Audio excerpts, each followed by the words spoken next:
Olá, meus irmãos.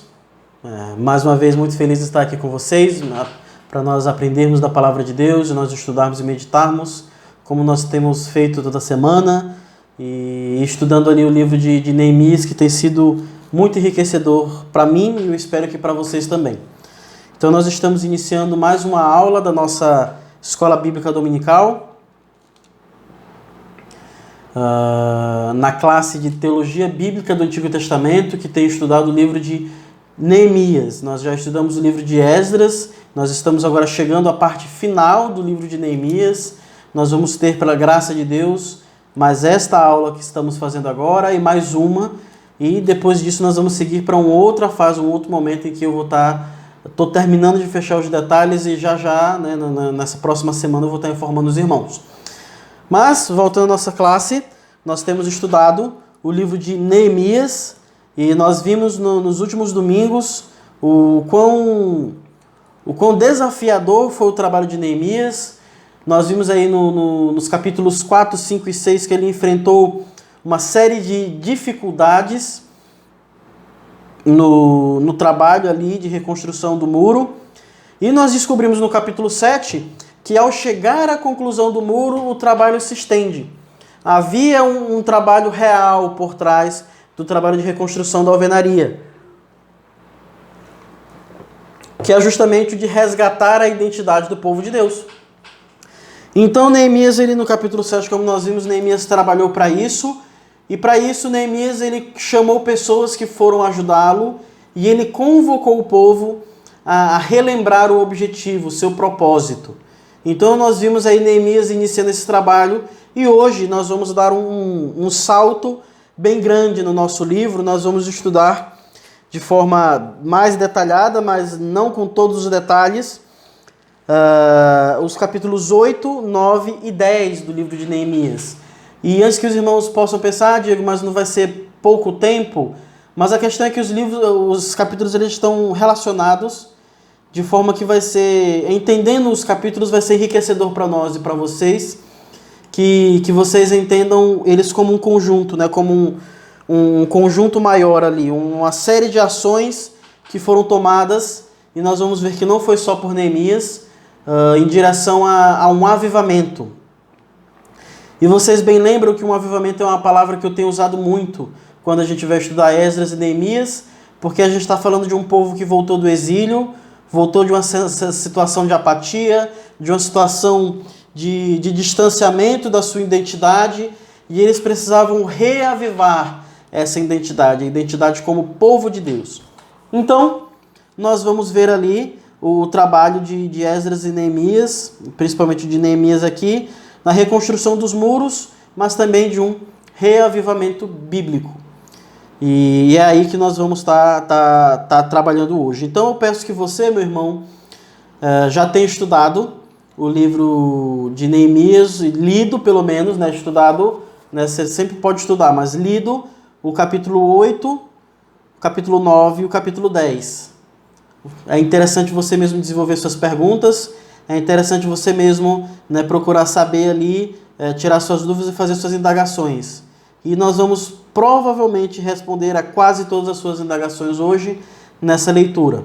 Tá ok? Então, se você não leu ainda, dá uma pausa no vídeo e dá uma leitura aí para vocês se atualizarem do tema e do livro que a gente vai tratar hoje, dos capítulos que a gente vai tratar hoje. Amém? Seguindo então, hoje nós vamos ver o resultado da ação de Deus na vida de homens chamados e capacitados por Ele para liderar o povo de Deus, para liderar os judeus, né? E nós vamos ver ali que eles foram liderados nas mais diversas circunstâncias adversas. Nós vimos ali 3 capítulos em que Neemias enfrentou grandes dificuldades. E nessas mais diversas dificuldades, a missão principal era, dentre outras coisas, resgatar a identidade dos judeus como povo de Deus. É isso que trata o avivamento. O desejo de Deus, como eu disse, ia muito além de reconstruir um templo, como foi em Esdras, ou reconstruir uma cidade, como foi em Neemias. Mas o projeto de Deus era gerar um avivamento no coração dos judeus. Esse avivamento tem como principal característica um retorno profundo e radical à obediência às Escrituras. Então nós vamos identificar nos capítulos de 8 a 10 as evidências desse avivamento bíblico, desse avivamento espiritual, desse avivamento real e de acordo com as Escrituras. É claro que, consequentemente, a gente vai ter que lidar com o que tem sido chamado de avivamento hoje. Então nós vamos descobrir que se o que tem sido chamado de avivamento hoje é ou não é avivamento. Uma das conclusões que nós vamos ter hoje é isso também. Seguindo, queria que vocês lessem comigo o capítulo 8, na Bíblia de vocês, o livro de Neemias, o verso 1. E ele vai dizer assim: quando chegou o 7º mês, os israelitas tinham se instalado em suas cidades. Todo o povo juntou-se como se fosse um só homem na praça, em frente à porta das águas. Pediram ao escriba Esdras que trouxesse o livro da lei de Moisés que o Senhor dera a Israel.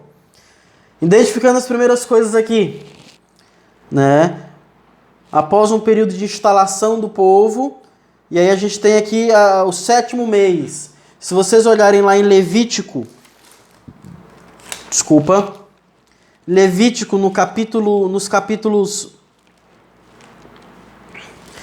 capítulos de 23 até os capítulos... por todo o capítulo 23, na verdade. Todo o capítulo 23 de Levítico, vocês vão perceber que existem ali, no mínimo, existem ali 4 festividades no mês no 7º mês, no mês que pode ser setembro ou outubro, depende do calendário que vai ser usado na época. Mas o mês o 7º mês era o mês importante para os judeus, era o mês de grandes festividades. Então, no primeiro dia do 7º mês, versículo 2 vai dizer isso: assim, no primeiro dia do 7º mês, o sacerdote Esdras trouxe o livro da lei diante da assembleia, que era constituída por homens e mulheres, e todos os que podiam compreender. E a primeira característica que a gente vê, a gente tratando sobre a questão de avivamento, e lembrando aqui, meus irmãos, que a gente está falando aqui de, no mínimo, Neemias, ele estava aqui há pouco mais de 2 meses. Mas se vocês lembrarem, quem estudou comigo, ou se vocês mesmos lerem na casa de vocês, Zorobabel, Esdras e outros personagens, outros líderes, eles tinham um objetivo bem claro, que era o resgate da identidade do povo. E nós veremos em alguns momentos no livro de Esdras que o povo realmente entendeu isso em parte. Mas aqui nós vamos ver o ápice desse movimento, dessa ação da liderança em promover esse avivamento. E o que eles desejavam promover nesse avivamento? Eu vou citar 3 características que nós percebemos em um avivamento, 3 evidências que nós percebemos em um avivamento segundo as Escrituras.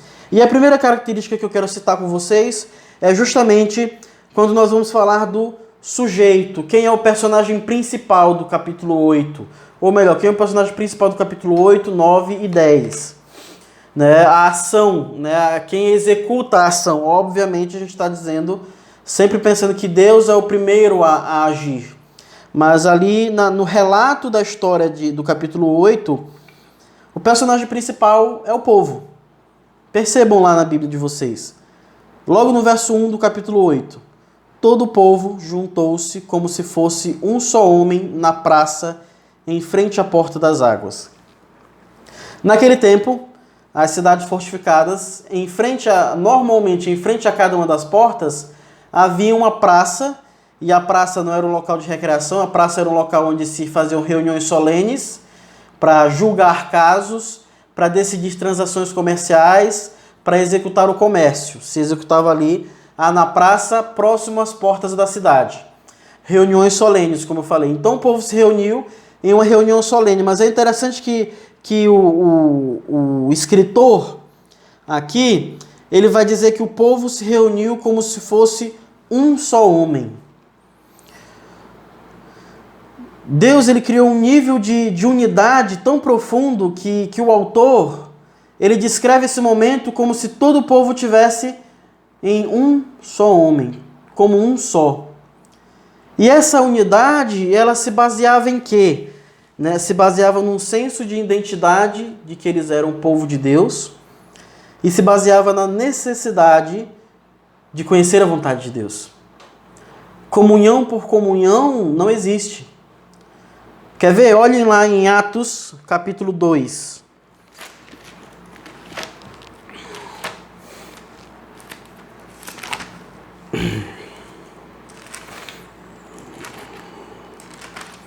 Atos, capítulo 2.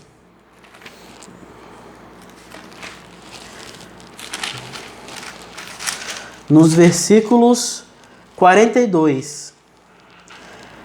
Atos 2, 42. Eles se dedicavam ao ensino dos apóstolos e à comunhão, ao partir do pão e às orações.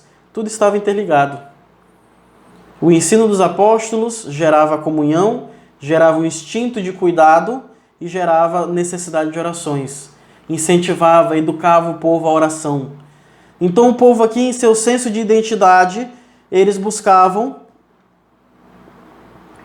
tinham um senso de unidade, mas esse senso de unidade girava em torno de Deus. E especificamente aqui no capítulo 2, verso 2, das Escrituras.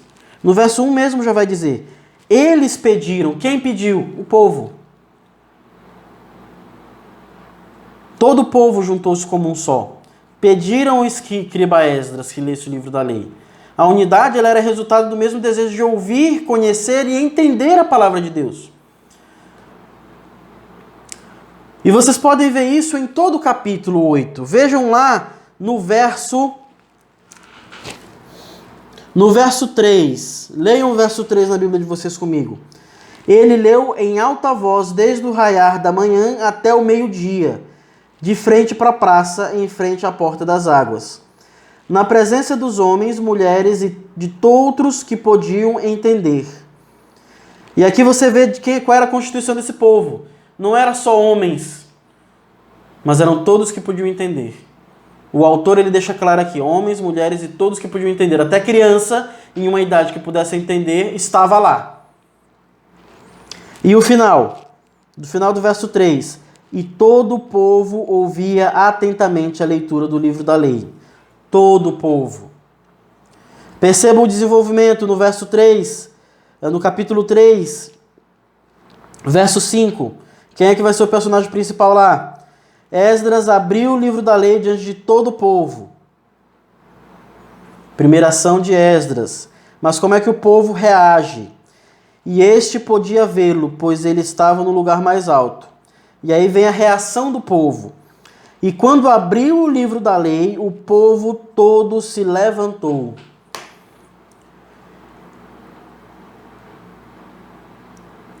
Eles apresentam uma unidade voltada para o desejo de ouvir a palavra de Deus. Todos eles apresentam o desejo por ouvir a palavra de Deus. Eles apresentam o desejo por a reverência pela palavra de Deus. O anseio deles se manifesta em quando Esdras abre o livro, eles se levantam. Eu estou pronto para ouvir a palavra de Deus. Aqui em nossa cultura, por exemplo, é hábito, quando o pastor abre a Bíblia para ler, em muitas igrejas, os irmãos se levantam para a leitura e leem a palavra de Deus em pé.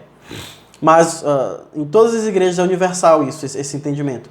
Quando a Bíblia está sendo lida, não há movimentação de pessoas, porque todos devem estar atentos para a palavra de Deus.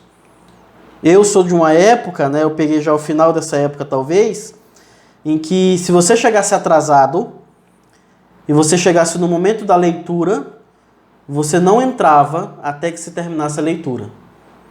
Reverência pela palavra de Deus.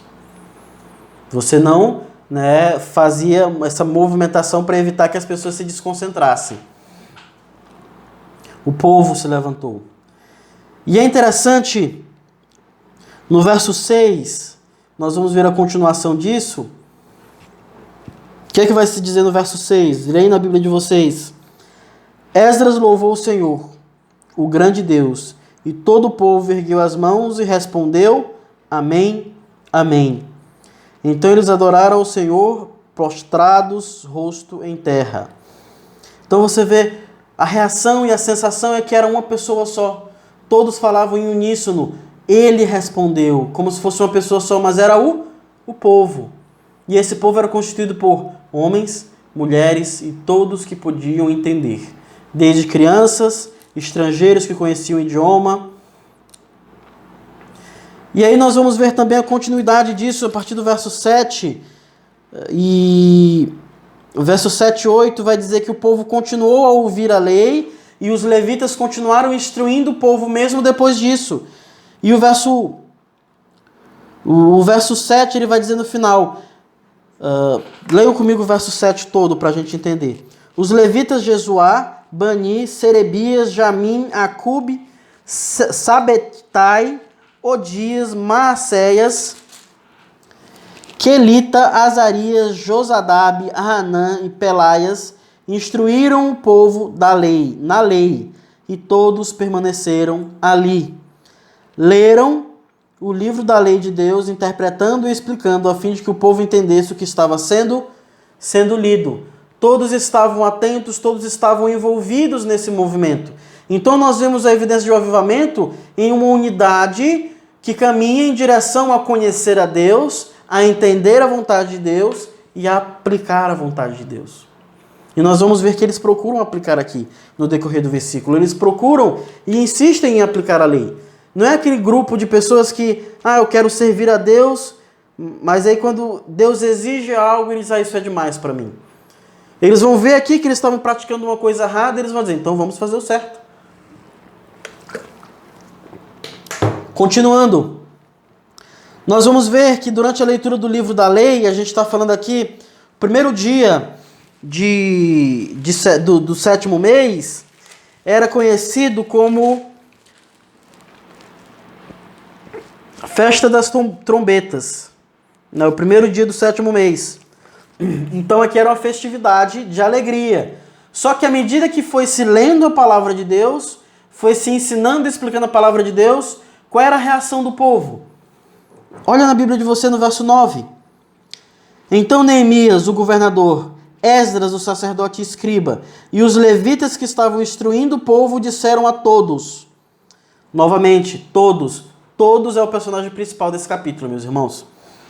Este dia é consagrado ao Senhor, o nosso Deus. Nada de tristeza e choro, pois todo o povo estava chorando enquanto ouvia as palavras da lei. Então o povo, eles, ao ouvirem a palavra da lei, eles tinham um entendimento do pecado, eles tinham um entendimento da condição deles, de pecadores, e a reação deles era quebrantamento, a reação deles era o contritamento. E nós vamos ver lá em Salmo 51 que esse é o sacrifício que Deus deseja. É assim que se aproxima de Deus, não é através de rituais, de sacrifícios vazios, de um culto vazio, perdão, mas é através de um quebrantamento de coração. Todo o povo estava quebrantado de coração.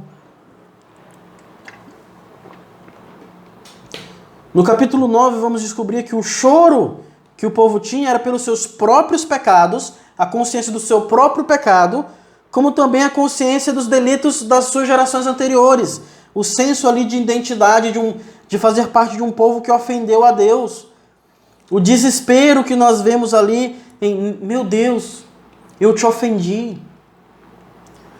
Eu descumpri a tua lei.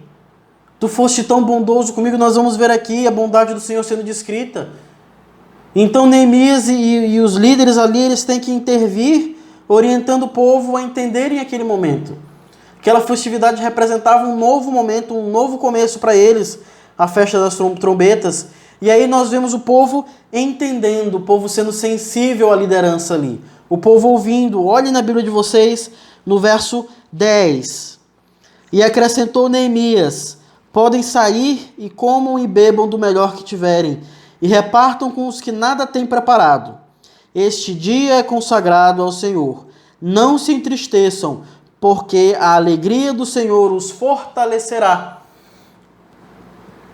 Os levitas tranquilizaram o povo, dizendo: acalmem-se, porque este é um dia santo, um dia separado para Deus. Não fiquem tristes. E o verso 12: então o povo saiu para comer, beber e repartir com os que nada tinham preparado, e para celebrar com grande alegria, pois agora compreendiam as palavras que lhes foram explicadas. O povo ganha um novo ânimo ao ser tocado pelo Espírito Santo de Deus. Após o quebrantamento trazido pela consciência do pecado, vemos o júbilo resultado da consciência da graça de Deus em chamá-los para ser seu povo. Então eles se sentem aptos ali pela capacitação do Senhor a exercer sua cidadania. Então eles comem e bebem, isso é, festejam na presença de Deus. E eles exercem a liberalidade, a misericórdia, o ser liberal em compartilhar o que eles têm com os que nada podiam preparar, com os que não entendiam ainda sobre a importância daquele momento. Perdão. Então nós vimos que as primeiras evidências que nós podemos destacar num quebrantamento num avivamento, é uma unidade. Uma unidade que gira em torno do desejo de fazer a vontade de Deus, de conhecer a vontade de Deus e de aplicar a sua vida. Essa unidade com a mesma alma. Vejam lá, vamos só fazer um link aqui, né, para vocês não dizerem, isso está no Antigo Testamento. Olhem lá em Filipenses capítulo 2. Filipenses capítulo 2, verso 1. Se por estarmos em Cristo temos alguma motivação, alguma exortação de amor, alguma comunhão do Espírito, alguma profunda afeição e compaixão, ele vai dizer o que no verso 2? Perdão, meus irmãos. Completem a minha alegria, tendo o mesmo modo de pensar, o mesmo amor, um só Espírito e uma só atitude. O que é isso? Unidade. Uma prova de uma igreja avivada, de uma igreja restaurada, de uma igreja saudável, uma igreja que tem uma unidade, não só em que a liderança conduz e dá a direção, mas em que o povo segue a liderança enquanto esta está vinculada às Escrituras, enquanto esta trabalha em prol de ensinar e transmitir o conhecimento de Deus. Então nós vemos que essa unidade ela é resultado do desejo de conhecer a Deus. Uma comunidade que gira em torno de Deus e da sua glória. Uma das palavras para adoradores, nos originais, está relacionado com o apontar. Para onde você aponta. Quando você adora, você está apontando para algum lugar. Então, essa unidade do povo de Deus aqui, resultado desse avivamento, desse todo o trabalho que Neemias fez de restaurar a identidade do povo, de Esdras também trabalhando ali, era gerar essa unidade, esse mesmo entendimento, esse comum acordo, esse estar junto. E inclui também esse espírito de quebrantamento, essa consciência da pecaminosidade que nós temos. Porque se nós nos acharmos santos demais, meus irmãos, nós não vamos obedecer a Deus. Se nós nos acharmos santos demais, se nós não tivermos essa consciência do pecado, esse quebrantamento, nós vamos começar a nos julgar merecedores, o que é uma mentira. Então o quebrantamento ele é importante sempre, né? Claro que eu não estou dizendo que a gente tem que chorar em todo culto, mas esse senso de que eu sou pecador, de que eu preciso de Deus, e que a outra pessoa que está do meu lado é pecadora. Ela precisa de Deus. Uma parada aqui, um exemplo bem prático aqui. Você vê uma pessoa distraída durante a pregação. Estou falando aqui olhando para o futuro, para a glória de Deus, em que a gente vai poder se reunir de novo presencialmente. E você vê uma pessoa que ela está mexendo no celular, que ela está distraída. Uma coisa que eu fazia muito quando eu era criança na hora da pregação, confessando aqui um pecado aqui, se meu pai ver ele vai lembrar. Mas enquanto o pastor estava pregando, eu estava lendo outro livro da Bíblia. Para mim, era a mesma coisa, só que não é. Então quando você vê uma pessoa fazendo isso, você fala com ela. Meu irmão, é hora da gente prestar atenção na palavra, na ministração ali. Na hora do louvor, é hora de estar louvando. na sua vida, e o mesmo serve para a vida particular. Nós temos visto nas pastorais o estudo em Mateus 18, e o Mateus 18, em suas relações, o Jesus explicando como deveriam ser as relações entre os cristãos no reino de Deus, na igreja, ele vai dizer que nós devemos levar em consideração o outro em nossas ações, para levar o outro a ser edificado. O maior é aquele que cuida do outro, ele não tem o desejo de crescimento em si próprio, mas o desejo de crescimento do outro. E isso vem de uma consciência do pecado. Porque a consciência a não consciência do pecado vai me fazer merecedor. E aos poucos eu vou ser merecedor e eu vou ser melhor que o outro. E eu vou ser digno de estar na presença de Deus. E nós sempre temos que nos lembrar que nós não somos dignos.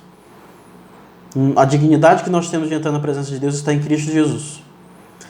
E por fim, uma outra evidência é uma alegria, um júbilo que gera uma mudança de caráter. Uma mudança de caráter em que eu vou ter uma alegria genuína, uma alegria verdadeira, mas eu vou ter uma atitude diferente também. Nós vamos ver ali, no verso 12, em que eles realmente repartiram com os que nada tinham. E nós vamos ver no verso 13 ao 14, a gente vai explicar melhor, mas à medida que eles recebem uma orientação dos líderes da cidade, os líderes do povo dão uma orientação sobre como devem fazer a festa das cabanas, que é a segunda festa do sétimo mês, eles vão executar de imediato. Isso é mudança de caráter. Uma mudança de atitude. Nós vemos em muitos lugares, se alguém tiver se sentir ofendido, por favor me perdoe, mas é isso mesmo que eu vou dizer agora.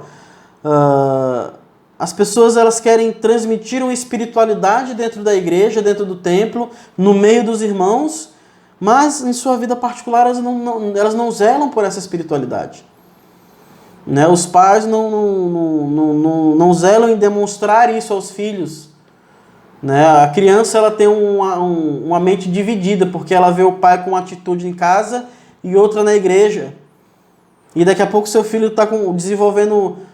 não vou usar o sentido clínico da palavra, mas seu filho também vai estar desenvolvendo uma dupla personalidade. Em que na igreja e no meio das pessoas ele age de uma forma e na outra ele age, em casa, no privado, ele age de outra forma. E como nós vimos na lição anterior, isso é falta de integridade, falta de fidelidade, uma pessoa que não é inteira para Deus. Então essa mudança de caráter ela faz parte de um avivamento. Ele não termina com um evento onde tem luzes e onde tem música alta, onde você se sente bem com a batida da música e você tem 3 horas de música direto. Né? Quem pegou a referência aí, né, deve saber do que eu estou falando. Não é isso. O avivamento ele é outra coisa. O avivamento ele resulta numa mudança de caráter fortíssima. E aí a gente vai para o capítulo 12, do capítulo 9, perdão. Então nós vamos ver ali no final do 8, o povo ele executando as ordens e o povo se reunindo dia após dia na praça para ouvir a palavra de Deus. Do primeiro dia ao último dia de festa. E a festa do povo era o quê? A festa do povo era ouvir a palavra de Deus. A festa do povo era meditar na palavra de Deus. Hoje em dia tem gente que não aguenta estudar, nem no secular, quanto mais na palavra de Deus.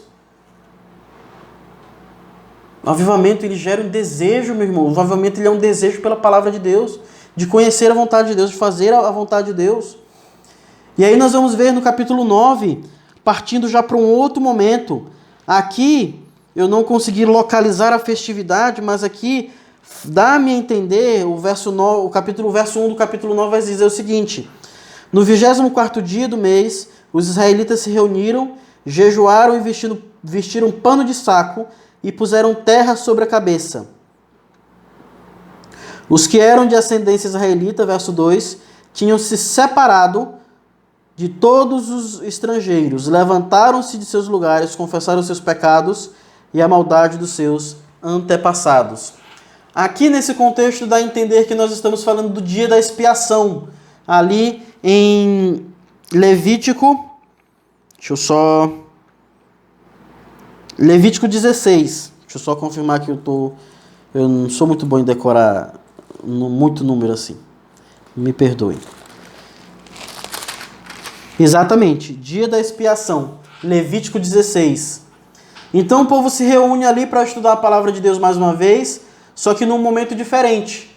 O primeiro momento era a festa das trombetas, e depois veio a festa das cabanas, em que o povo reunia para fazer a vontade de Deus, para ouvir a palavra de Deus e para festejar. Aqui não é momento de festejar. Aqui sim é um momento de lamentar. Aqui sim é um momento de chorar. E aqui nós vemos o povo não mais ouvindo a palavra de Deus, mas aqueles que podiam, eles mesmos estavam lendo a palavra de Deus. E aqueles que não podiam estavam ouvindo dos levitas. Então você vê eles lendo a palavra de Deus. O verso 3 do capítulo 9 vai dizer que eles leram a palavra de Deus durante 3 horas. E depois passaram outras 3 horas confessando seus pecados e adorando ao Senhor. 6 horas, meus irmãos. 6 horas. Então nós vemos essa ação do povo nesse quebrantamento, dando agilidade, aí, pulando já para o próximo capítulo. E o povo se reunindo para esse quebrantamento. E nós vemos os levitas que estavam instruindo ali o povo, que estavam conduzindo o povo em oração. De repente os levitas se levantam e começam a orar. E a oração dos levitas conduz o povo à adoração e a mais quebrantamento. E eu queria destacar com os irmãos aqui algumas coisas muito interessantes na oração dos levitas. E a primeira coisa é que a oração dos levitas ela é uma oração muito bíblica. Na verdade, ela é uma oração, eu vou me atrever a dizer que ela é uma oração panorâmica. Né? Porque ela vai pegar desde Gênesis até o momento em que o povo está vivendo ali. E os levitas eles vão citar cronologicamente vários eventos do povo de Israel. E dentro desse citar, no meio da oração, eles vão conduzir o povo a entender duas coisas principais. E nós vamos ver as duas coisas principais nessa oração dos levitas, que essa oração ela reconhece a justiça de Deus. E ela clama pela misericórdia de Deus.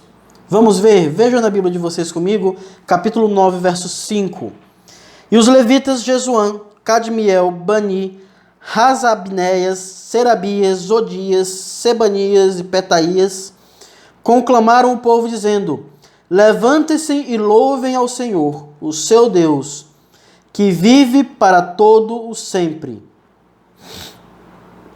Uma convocação geral. Continuando. Bendito seja o teu nome glorioso. A tua grandeza está acima de toda expressão de louvor. Só tu és o Senhor. Fizeste os céus e o mais alto céus, e tudo que neles há, a terra e tudo que nela existe, os mares e tudo que neles existe. Tu deste vida a todos os seres, e os exércitos dos céus te adoram. À medida que eu vou lendo, vocês vão identificar, e procurem identificar na mente de vocês, do que o texto está falando. E cada sessão que nós vamos ver que em alguns momentos vai estar falando de textos anteriores às Escrituras, de outros livros das Escrituras. Aqui a gente vai estar vendo um resumo. Eu queria que vocês identificassem na cabeça de vocês de que o livro tá, de que a oração está citando. Tá? E daqui a pouco a gente vai conversar. Desculpa, meus irmãos. Verso 7. Tu és o Senhor, o Deus que escolheu Abraão, trouxe-o de Ur dos Caldeus e deu-lhe o nome Abraão. Viste que o coração dele era fiel e fizeste com ele uma aliança, prometendo dar aos seus descendentes a terra dos cananeus, dos hititas, dos amorreus, dos ferezeus, dos jebuseus e dos gigazeus. E cumpriste a tua promessa porque tu és justo. Ponto alto. Continuando no verso 9. Viste o sofrimento de nossos antepassados e ouviste o clamor deles no Mar Vermelho. Já estamos falando de outra coisa aqui. Então a gente já citou aqui 3 relatos bíblicos diferentes, no mínimo. Fizeste sinais e maravilhas contra o faraó e todos os seus oficiais, contra todo o povo da sua terra, pois sabias com quanta arrogância os egípcios os tratavam. Alcançaste renome, que permanece até hoje. Dividiste o mar diante deles, para que o atravessassem a seco. Mas lançaste os seus perseguidores nas profundezas, como a pedra em águas agitadas. Tu os conduziste de dia com a nuvem e de noite com a coluna de fogo, para iluminar os que tinham o caminho que tinham que percorrer. Tu desceste ao monte Sinai, dos céus lhe falastes. Deste-lhes ordenanças justas, leis verdadeiras e decretos e mandamentos excelentes.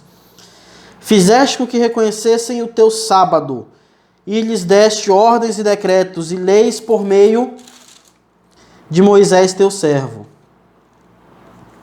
Então nós vamos ver aqui, eu vou parar por aqui por enquanto, e nós vamos ver na leitura que ele vai citando, a começar de Gênesis, né, quem identificou aí, começar de Gênesis até o momento em que eles estão vivendo. Então, para vocês terem ideia, eu vou resumir aqui para vocês. Do verso 6 ele vai citar a criação. No verso 7 ao 8 ele vai falar sobre o chamado de Abraão, a vocação de Abraão. Do verso 9 até o verso 12 ele vai falar sobre o êxodo do povo do Egito e como Deus resgatou como poderosa o povo do Egito. Do verso 13 até o verso 15, ele vai falar sobre o momento em que Deus ordena as leis ao povo no Sinai. E aí ele vai agora mudar o tom, que agora ele estava falando até agora sobre as maravilhas de Deus. E aí nós vamos ver, nós vamos ver falando sobre, do verso 16 até o verso 19, sobre a rebeldia do povo no monte, no deserto ali. E aí nós vamos ver o quê? Mais uma vez a misericórdia de Deus. Que mesmo o povo sendo rebelde, Deus deu ali no verso 20 o Espírito Santo para instruir o povo. Alimentou o povo dia após dia. Fez com que o povo permanecesse vivo e saudável durante 40 anos. E aí nós vamos ver do verso 22 até o verso 25, falando sobre a conquista da terra de Canaã pelas mãos de Josué, falando ali de forma bem resumida, quando você for ler. E aí do verso 26 até o verso 28, nós vamos falar de um período dos juízes. E ali pode-se dizer que se estendeu, mas eu entendo que a partir do 29 vai estar se falando também do período dos reis. Mas a questão é que no período dos reis o personagem principal eram os profetas, porque eram os profetas que eram enviados para enviar a mensagem ao povo de Deus. Então, de forma resumida, eu falei um pouco sobre essa oração aqui, né, e parei aqui no período dos profetas, no verso 29 ao verso 31, Neemias falando sobre o período em que Deus enviou profetas ao povo para que eles se voltassem à lei de Deus e eles não se voltaram. Então eu queria destacar com os irmãos as duas coisas principais que nós percebemos nessa oração, que eu falei que a primeira coisa era o quê? A justiça de Deus, não é? Por que a justiça de Deus? Porque toda vez que o povo pecava, Deus punia. Nós vamos ver no verso 16 e 19 o povo pecando e Deus puniu o povo. Nós vamos ver no período dos juízes. O período dos juízes é muito interessante porque é quase cíclico.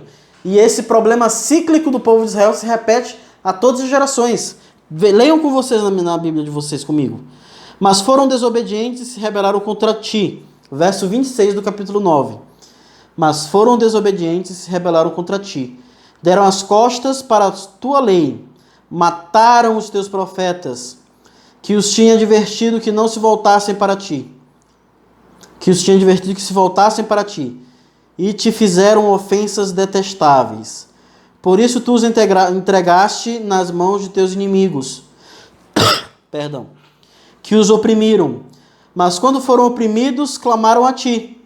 Dos céus tu os ouvistes, e na tua grande compaixão deste-lhes libertadores, que os livraram das mãos dos seus inimigos.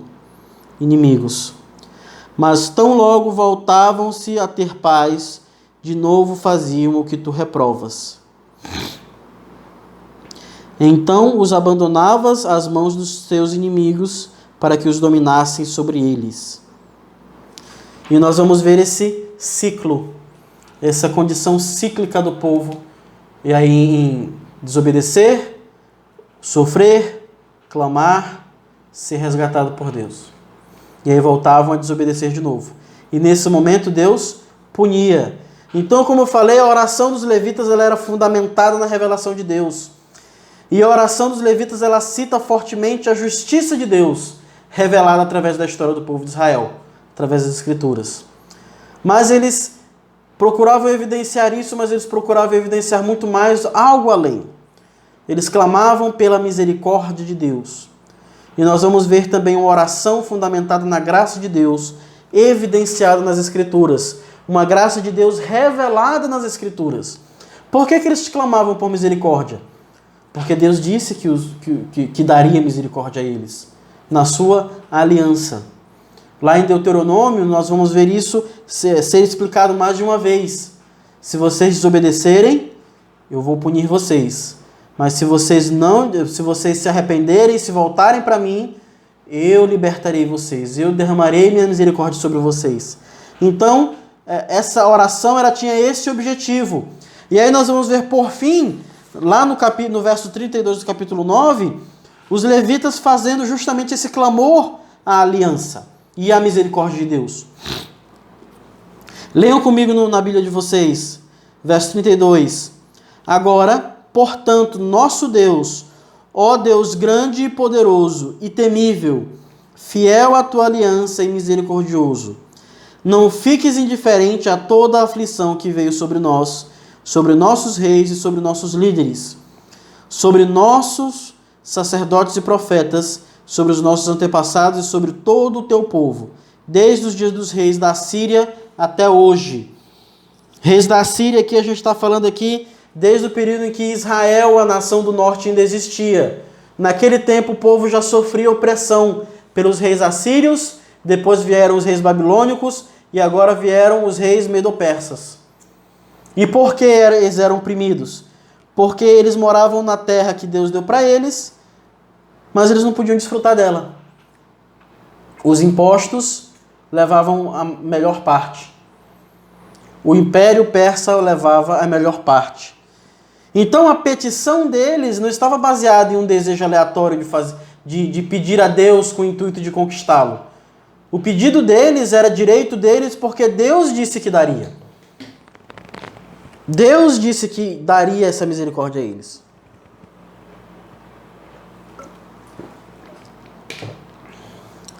Verso 36 e 37 ele conclui dizendo: vê que somos escravos por causa dos nossos pecados. A sua grande produção, por causa dos nossos pecados, a sua grande produção pertence aos reis que puseste sobre nós, se referindo à produção da terra. Eles dominam sobre nós e sobre nossos rebanhos como lhes bem parece. E é grande a nossa angústia. Então o povo ele clama a Deus ali, pedindo que Deus intervenha na situação deles. E aí eu venho dizer, o momento acaba aí? Eles oraram, eles se quebrantaram, e aí eles foram para a casa deles, e foram dormir, e no outro dia voltou tudo ao normal. Será que foi isso? E aí nós vamos ter por último o capítulo 10, que vai falar justamente que não foi só isso. Né? Um avivamento ele gera unidade, ele gera quebrantamento no povo de Deus, ele gera alegria por o povo de Deus ser povo de Deus, e ele gera mudança de caráter, né? E nós vamos ver aí mudança de caráter em exercer as disciplinas espirituais, que a gente chama, que a gente pode resumir em leitura da palavra, estudo da palavra, meditação da palavra e em oração. Em jejum, em súplica. E aí nós vamos ver que não termina aí. Um avivamento bíblico, ele gera compromisso. Então, nós vamos ver agora no capítulo 10 que não termina aí. As festividades do sétimo mês, elas não são o fim desse avivamento. Até porque o avivamento ele não é um evento pontual simplesmente. Ele tem um momento pontual, mas o avivamento ele se estende por até mesmo gerações, como eu disse.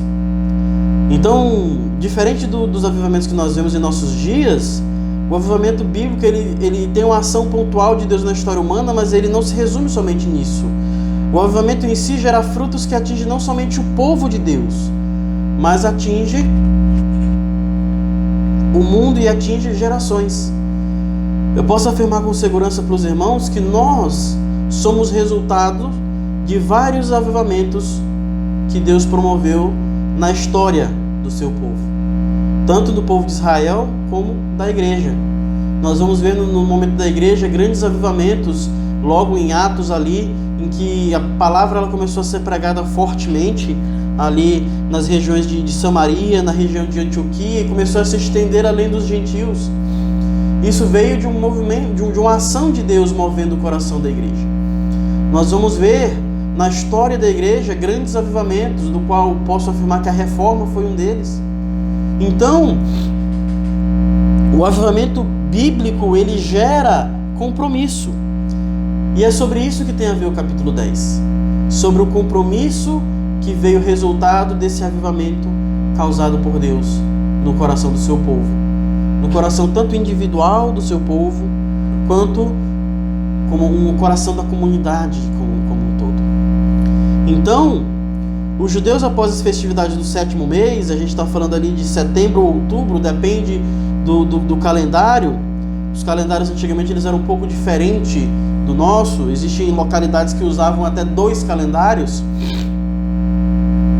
Eles fizeram ao final desse dia de expiação, da confissão de pecado, do quebrantamento, eles se reuniram e fizeram um voto, em que de maneira muito interessante foi assinada tanto pelos líderes do povo, como pelo povo como um todo. A gente vai ver no capítulo 10, leiam comigo o verso 28. O restante do povo, sacerdotes, levitas, porteiros, cantores, servidores do templo e todos que se separaram dos povos vizinhos por amor à lei de Deus, com suas mulheres e com todos os seus filhos e filhas capazes de entender, agora se unem a seus irmãos, os nobres, e se obrigam sobre maldição e juramento a seguir a lei de Deus dada por meio do servo de Deus, Moisés. Então até mesmo as crianças elas entraram junto nesse juramento, nessa confissão. Então, meus irmãos, nós vemos um empenho, um desejo do povo de fazer a vontade de Deus de forma tremenda. E ao olharmos para esse juramento, nós vamos avaliar e destacar algumas coisas que são realmente importantes para nós, que podem nos acrescentar. Primeira coisa muito interessante que eu vi é que é sobre juramento e maldição, ali no verso 29. Eles se juntaram aos nobres e se obrigaram sobre juramento e maldição. Se o juramento era algo solene e inquebrável nos tempos antigos, a gente está acrescentando aqui a maldição ao não cumprimento desse juramento. Então a gente tem ali todas as desgraças que se incluem na lei de Deus. Caso o juramento fosse quebrado, todos saberiam, porque as maldições cairiam sobre eles, e eles entenderiam: estamos sofrendo isso porque quebramos o juramento do Senhor. E é interessante que ninguém foi obrigado a fazer esse juramento. Eles se obrigaram. E seguindo, o juramento se baseava em quê? Seguir a lei de Deus dada por meio de Moisés. O voto se apresenta de forma resumida e por extenso a partir do verso 30. O que eu estou dizendo? Verso 29.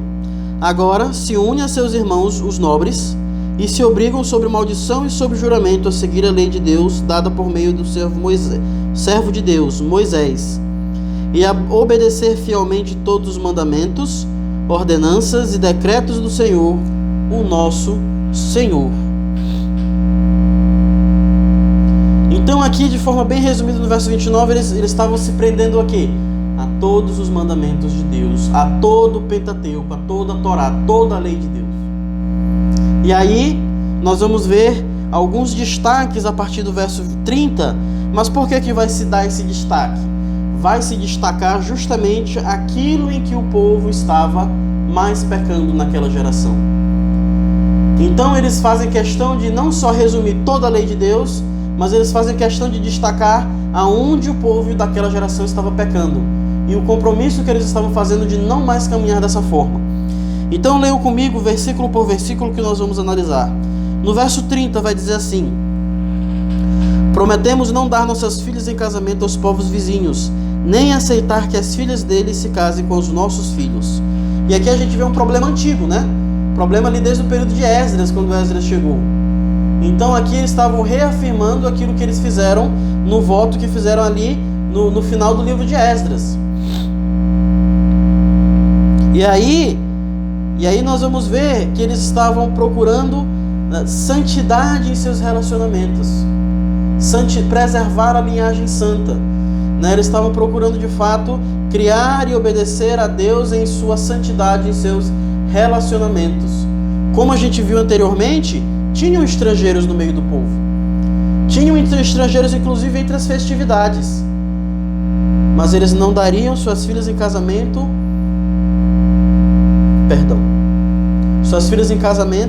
para esses estrangeiros, ainda que eles fossem estrangeiros. Aqui a gente está se referindo a estrangeiros, os povos vizinhos, que não queriam aceitar a lei de Deus. Então eles estavam procurando se santificar em seus relacionamentos. Você quer se relacionar com o povo de Deus? Aceite as leis do povo de Deus.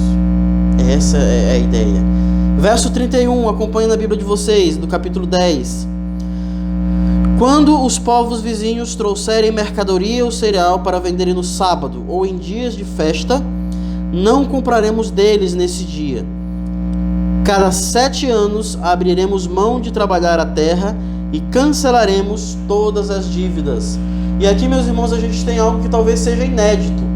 Não existe basicamente nenhum relato, desde que a lei foi dada a Moisés até hoje, de que o povo procurou cumprir esse mandamento do ano sabático, né? E isso aqui provavelmente foi um dos mandamentos que nunca chegou a ser executado na prática, mas estava sendo executado pelos exilados.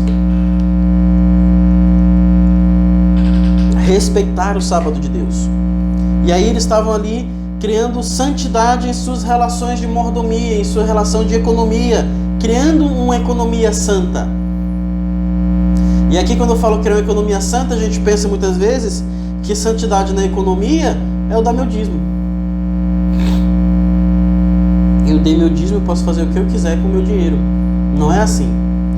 Desenvolver uma economia santa é também você usar os seus recursos, usar o seu dinheiro de forma a abençoar os outros. Porque os 90% que você não devolve de dízimo não é seu. Continua sendo de Deus. É de Deus. Então você não pode usar para fazer o que você quiser e não exercitar a misericórdia de Deus. Aqui, como a gente vê, o ano do cancelamento das dívidas, exercer a misericórdia em suas economias. Então eu já usei esse exemplo uma vez aqui na igreja, mas eu gostaria de citar de novo. Se não me engano, é justamente John Wesley. Ele tinha acabado de receber seu salário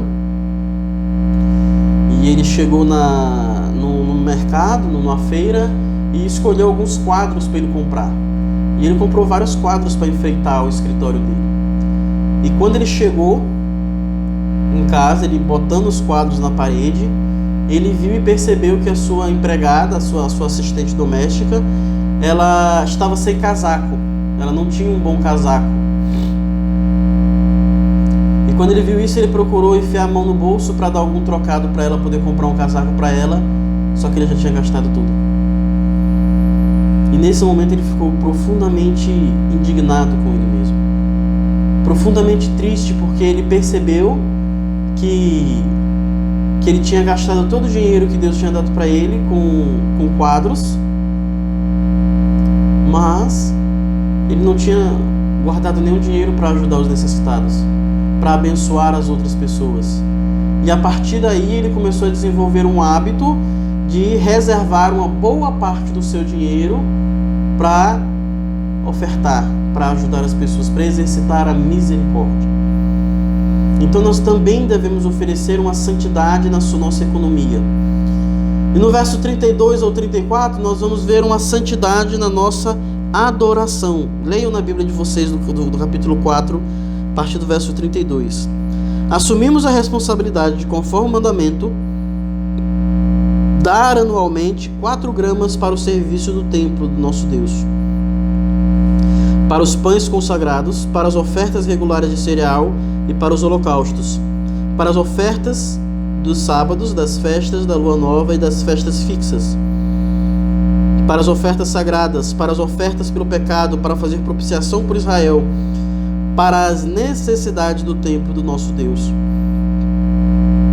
Também lançamos sorte entre as famílias dos sacerdotes, dos levitas e do povo, para escalar anualmente a família que deverá trazer lenha ao templo do nosso Deus, no tempo determinado para queimar sobre o altar do Senhor, o nosso Deus, conforme está escrito na lei.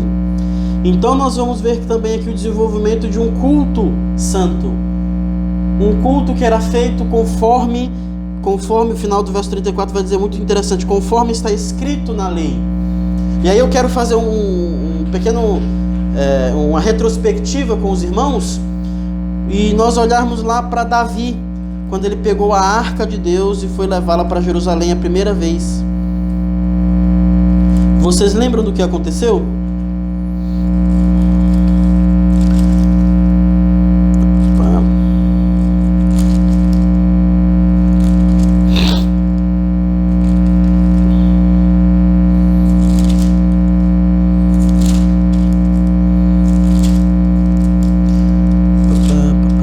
Achar aqui 2 Samuel 6, a arca de Deus é levada a Jerusalém. Nós vamos ver aqui em todo o capítulo 6 que Davi vai até onde a arca está, pega a arca e atrás nos mesmos moldes que os filisteus tinham levado a arca, botado em uma carroça nova, com vacas, com bois que nunca tinham trazido carga no seu ombro, e ele estava conduzindo a procissão em festa, em muitos louvores, mas estava trazendo a arca de Deus em cima de uma carroça. E aí você vai ver, quando você olha para a lei do Senhor, que não era assim que a lei do Senhor diz que devia se carregar a arca. E aí o que Deus faz quando chega ao limite em que alguém que não é levita toca na arca? Essa pessoa morre, e Davi não entende. Mas nós estávamos buscando a Deus, nós estávamos adorando a Deus. Como ele não pode aceitar a nossa adoração? Deus não é obrigado a aceitar a sua adoração se ela não está conforme ele quer. Desenvolver um culto santo a Deus é muito importante para a nossa igreja. Um culto em que Deus é adorado, um culto em que Deus é o centro, em que a pessoa que mais se fala é Deus. E se fala a verdade sobre Ele, não ilusões de uma coisa que não é Deus. E meus irmãos, eu tenho percebido em nosso tempo que muitas vezes, muitas igrejas e muitos cristãos têm adorado os bezerros de ouro. Por que bezerros de ouro? Porque eles dizem que aquilo que eles estão adorando é Deus. Só que eles não adoram da maneira que Deus quer. Assim como o povo de Israel queria adorar a Deus através de uma imagem de um bezerro de ouro. Então nós colocamos uma imagem de Deus do qual Ele não é. Um ídolo falso, um Deus falso.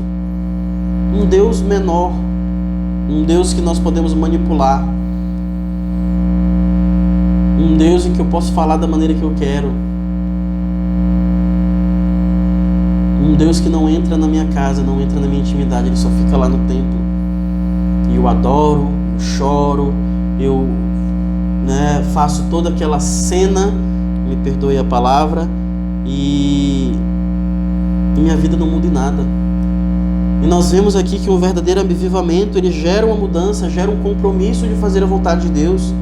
E do verso 35 ao 39, nós vamos ver que o povo ele assume a responsabilidade de trazer anualmente ao Senhor os primeiros frutos das colheitas e de todas as árvores frutíferas, conforme está escrito na lei de Moisés, o verso 36.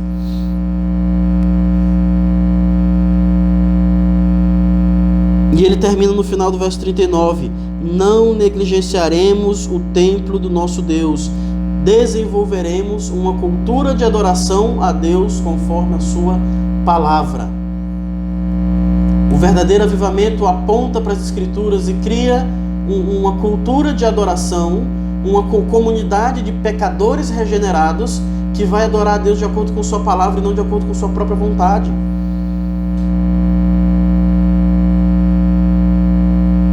É isso que nós estamos combatendo hoje, é isso que eles estavam vencendo para a glória de Deus. E esse deve ser o nosso desejo, vencer isso também. Tirar esse culto falso a Deus que nós vemos em muitas igrejas hoje, em muitos cristãos hoje. Desenvolver um culto a Deus conforme Ele exige. O Evangelho ele é marcado pela sua simplicidade e nós não vemos isso hoje na igreja. Eu falo de forma geral em muitas igrejas.